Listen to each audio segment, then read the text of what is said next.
Halo semuanya, di video kali ini kita akan membahas tentang research gap dan bagaimana cara mengidentifikasinya. Nah, research gap itu sangat penting karena pada dasarnya apabila tidak ada research gap, maka sebuah penelitian tidak akan bisa dilakukan.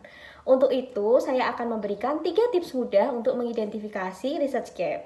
Mari kita mulai. Tips yang pertama adalah menemukan lack of studies atau insufficient studies. Jadi di sini teman-teman setelah menentukan topik penelitian sesuai minat teman-teman, teman-teman membaca jurnal-jurnal terdahulu dan di situ teman-teman menemukan keterbatasan ataupun studi-studi yang belum memadai. Misalnya dalam hal geografis, teman-teman membaca jurnal sebuah penelitian dilakukan di Eropa. Nah, teman-teman melihat nih, sebenarnya penelitian ini bisa dilakukan di Asia. Untuk itu, teman-teman mengkaji penelitian tersebut yang berada di wilayah Asia. Kemudian, untuk hal populasi misalnya.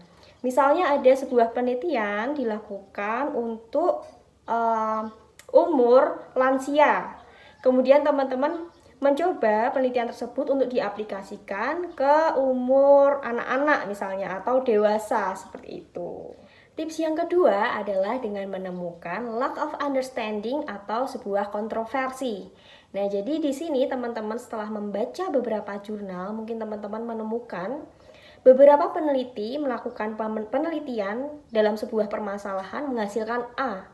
Kemudian teman-teman juga menemukan beberapa penelitian lain yang meneliti hal yang sama permasalahannya tetapi menghasilkan nilai B.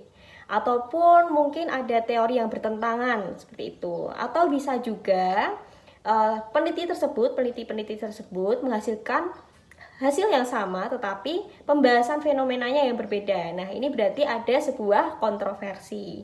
Nah, mungkin teman-teman bisa mengangkat kontroversi tersebut menjadi sebuah masalah penelitian dan kemudian teman-teman bisa memecahkan masalah tersebut di penelitian teman-teman. Tips yang ketiga adalah dengan menemukan problems in previous studies atau menemukan penelitian yang belum selesai. Nah, di sini misalnya teman-teman setelah membaca jurnal, teman-teman menemukan sebuah penelitian yang menghasilkan produk 70% dari waktu tertentu misalnya, dengan waktu tertentu. Nah, kemudian teman-teman tahu nih ada sebuah katalis yang bisa diterapkan pada penelitian tersebut, pada proses tersebut. Kemudian teman-teman mengangkat itu menjadi sebuah penelitian dan teman-teman berhasil menghasilkan misalnya 90% produk dengan waktu yang sama, seperti itu. Nah, itu tadi adalah 3 tips mudah untuk menemukan research gap. Yang pertama adalah menemukan lack of studies atau insufficient studies. Yang kedua adalah menemukan lack of understanding atau kontroversi. Dan yang terakhir adalah menemukan problems in previous studies. Nah, itu dia teman-teman. Semoga apa yang saya sampaikan bisa memberikan manfaat. Sampai jumpa.